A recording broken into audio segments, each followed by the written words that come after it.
Today I'm going to talk about how to quit porn in 7 steps.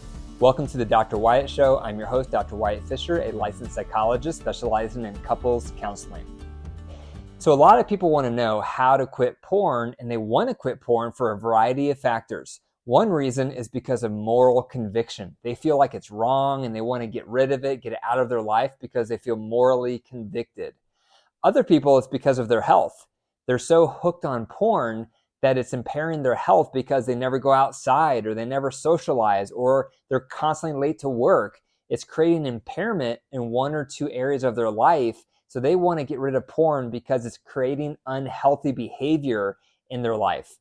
Other people want to quit porn because it's harming their relationship, because they've been looking at porn behind their partner's back. Their partner finds out and then they feel like it's cheating, it's betraying trust. And so they're trying to regain their partner's trust, and therefore they want to get porn out of their life. So wherever you're at, if you're watching this video, you want to learn how to quit porn, and you may be coming at from any of those angles or even other reasons why you want to quit porn.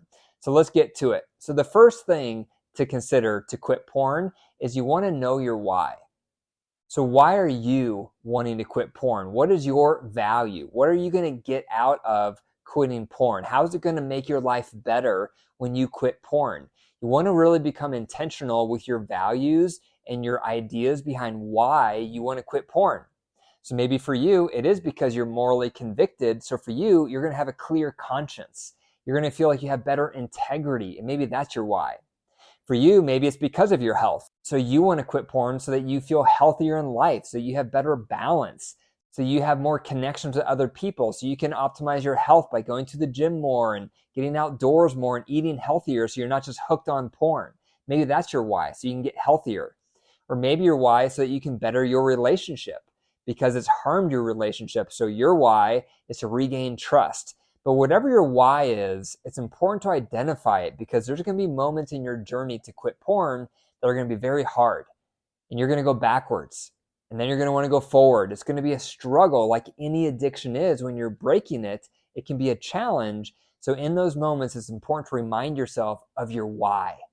So what is your why?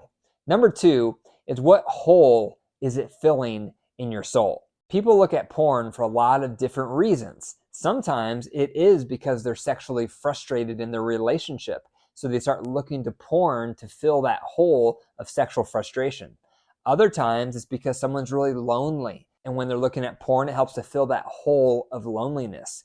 For other people, it can make them feel powerful, because everything else in their life they feel powerless, but when they're looking at porn, it gives them this sensation of feeling powerful. For other people, maybe it's satisfying some type of wound with their mother, because maybe growing up they were distant and had a detached mother, but when they're looking at porn, somehow it makes them feel really close with females, and that helps fill that hole in their soul. So this is a deeper issue, and this is where counseling can come in, because you don't want to just treat the behavioral symptoms. You want to look at what's driving the porn use. What's going on underneath it? What's causing you to go to porn again and again? It's filling a hole in your soul. So what is the hole in the soul for you? You have to think about that and reflect on it. And you might need to see a counselor to really identify, what is it doing for me? Why do I keep going back to it? What is it satisfying inside of me? Addictions usually cover up things, or they satisfy things. And sometimes it's a little bit of both. But pornography lights up the same reward center in the brain as crack cocaine. It's highly addictive. And our brains are not wired for porn. It's considered a super stimulus. And so our brains get overloaded with sensory stimuli, and that's why it can become so addictive, because it is a super stimulus. Number 3 is, you have to know your vulnerable moments. Those are the moments when you're most vulnerable to looking at porn. What is that for you? For a lot of people, they may say late at night. The more tired you get, the more your impulse control goes down. Everyone's sleeping in the house, and so you think, who would know? And so your temptation may be stronger. Or maybe for you, it's when you travel, because you're feeling more anonymous, and you feel like no one would know if I look right now, or if I watch that X-rated program on the TV. What are your vulnerable moments? Normally, the more you're alone, the more you're run down, the more you're tired, the more likely, the more susceptible you're going to be to look at porn. So you have to watch that, reflect on that for a moment. Think about all the moments you look at porn. What are the most common factors involved? Look for your common denominators. Those are your vulnerable moments. And then what you can do to identify those is you can avoid those vulnerable moments. You can see them coming. So for example, if you know you're going to be alone at night, you know, oh, that's when I tend to look at porn. Therefore, I better not be alone tonight. Let me go out with a friend, or let me go out to the movies, or let me do something. Let me power off my phone early in the night so that I'm avoiding that vulnerable moment. So what are yours? Number 4 is you have to change your environment. So what happens when someone gets triggered with an addiction is there's a sequence that occurs. The first sequence is something will happen in their environment that's a trigger. So maybe that's a song you hear that's kind of sexual in nature, or maybe it's a risque commercial you see on TV, or maybe it's something you see online that's kind of sensual in nature. Something happens that kind of triggers your brain, even on a subconscious level, to start feeling arousal, to start feeling a desire of something sexual. Something will happen in your environment. Maybe it's a memory, a fantasy, or something happens where it's a trigger. And then most people, they have that trigger going on a subconscious level, and they try to forget about it, or they try to just keep moving throughout their day, and they're trying to kind of put it away and not even focus on it. But by not focusing on it in your background, it starts to build and it starts to grow. And that temptation, that desire, that lustful yearning gets stronger, and it starts grabbing you and it starts pulling you toward porn. And then what a lot of people start doing is they'll start making bargains with themselves, and they'll say, I'll just look a little, or maybe I'll just look at, very entry level, like just something really minimal, because it's not all out porn, right? After all, it's not that bad. So they'll just look a little, but that's another hook that pulls you further, then another hook. And then before long, you've crossed the point of no return. And by then you fully indulge and just look at porn. So that's a sequence you have to watch out for. So you have to know, what is your sequence? You have to become more aware and more mindful when you start noticing things in your environment that are starting to trigger you sexually, and you start having that hunger. It starts as a very minor craving, a really mild, subtle sign inside of yourself that you're starting to desire it. It's really subtle. And then it grows and then it builds. If you're not aware of that, you're going to fall right into it. But the more you can become aware of the slow desire build that's going on inside of you, then you can intentionally change your environment. Because you have to do something drastic to change your environment to stop the build. And so that might mean if you're in your house and that build is happening, maybe you have to go for a jog, something completely out of the ordinary. Or maybe you have to get in your car and just go drive to the grocery store and do some grocery shopping. You have to do a complete change of your environment, because if you don't, that slow build, that slow desire that's growing eventually is going to take you to the computer, and it's going to make you start taking some little steps in that direction. And before you know it, you've crossed that point of no return. Number 5 is you have to get blockers installed on your devices. Do not think that you are strong enough to overcome porn on your own. No one is when it comes to any addiction. If you were a cocaine addict, would you really keep cocaine in your house and just tell yourself, I'm going to be strong enough not to look at it? Of course not. If you're a chocolate addict, would you keep chocolate in your house? If you're trying to reduce sweets, would you keep sweets in your house and just expect to have enough willpower not to ever eat them? No, you would never do that, because if you're trying to get rid of sweets and you have a sweet tooth, it's just a matter of time before you have a low moment and you indulge. Same thing with porn. If you have access to porn and you're trying to overcome porn addiction, it's just a matter of time before you have a low moment and you look at it. So that's where getting blockers installed on all of your devices is very important. One of the most popular softwares you can install is called Covenant Eyes. I'm not an affiliate with Covenant Eyes. I don't have any partnership with them, so this is not a sponsored recommendation. But I do know they're one of the top recommended softwares that you can install on all of your devices.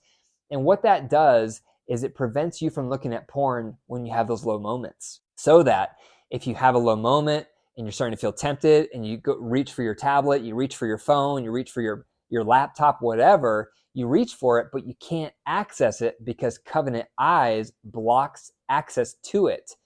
And Covenant Eyes allows you to set up an accountability partner so that someone else once a week is getting a report of everything you look at online. And Covenant Eyes will take a screenshot of whatever image you're looking at on your device and send that screenshot to your accountability partner. So something like Covenant Eyes or anything similar to it is very important, because don't think you're going to be strong enough to overcome the power of porn on your own. You're going to have low moments. You're going to have temptation. You're going to have moments where you're going to have times when you want to indulge and splurge. And in those moments, you have to have blockers, and you have to have someone else in charge of the password for the blocker. Because what happens is some people have no blockers, or they put on a blocker, but then they have the password. So then when they have that low moment, they change the password and then they indulge and they look at porn. So you want to make sure, if you have a blocker on your devices, which is highly recommended, make sure someone else is in charge of the password. Number 6 is you have to get accountability. Now, what I was just mentioning with a software like Covenant Eyes has it built in, because once a week, everything you do online gets sent to somebody else. And that's a powerful accountability, because the 3 A's to addiction are accessibility, anonymity, and affordability. And porn provides all 3. So if you know someone else is going to be seeing what you're looking at online, the anonymity goes away. And you need that. You want to feel accountable. You want to feel like, I'm not the only one looking at my devices. Someone else is going to be seeing what I'm looking at. And especially if you use something like Covenant Eyes, because they take screenshots, someone is literally going to be seeing what you're looking at. And that creates a huge level of accountability, which a lot of people need.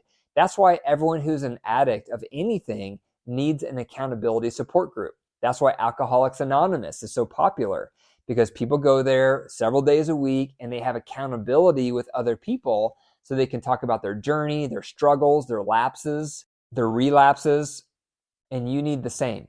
So if you're trying to quit porn, you need an accountability partner, someone that you can talk to at least once a week on your journey.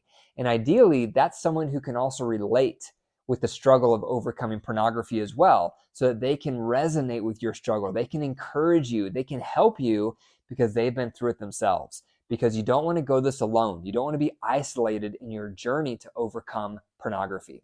Number 7 is redirecting your thoughts. When you have a history of looking at pornography, everything turns sexual. You can't look at someone who is attractive without sexualizing them in your mind. Therefore, it's going to take a while for that sexualization tendency to wear off. But don't just wait for it to naturally wear off. You can intentionally help it wear off, because you want to start seeing people as real human beings who have feelings, who have problems, who have concerns, who have anxiety, who have stressors, who have children, who have parents. You want to start seeing people as human beings, not as sexual objects. But when you're used to looking at porn, it's very easy to, everywhere you look with someone you're attracted to think of them as a sexual object, and that's it. So what I encourage you to do with this step is redirect your thoughts. That means if you notice when you're out in public, no matter where you are, you're watching a movie, no matter where you are, if you notice you're looking at someone and all of a sudden you're sexualizing them in your mind, catch it and then redirect those thoughts.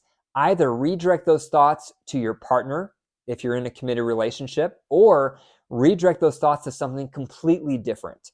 Change up your environment, change up everything you're doing in that moment. Put on a song, eat some food, do something different to break up your thoughts so you don't allow yourself to sit there and sexualize this person in front of you, whether it's on TV or in person.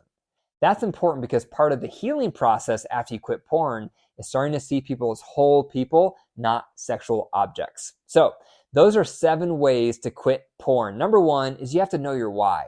Number 2, you have to figure out what hole in your soul is it filling. Number 3, you have to know your vulnerable moments and avoid them. Number 4, you got to change your environment. If you just sit there and allow the desire to build, it's going to take over. Number 5, you need to get blockers installed, Number 6, you need accountability so you're not alone in your journey. And number 7, redirect your thoughts so that you can start seeing people as whole human beings. Thank you for listening to the Dr. Wyatt Show. Be sure to go to my website for my free PDF on this episode so you can reflect and explore it further. Go to drwyattfisher.com/pages/freebies. Be sure to click subscribe to hear all my future episodes. Take care.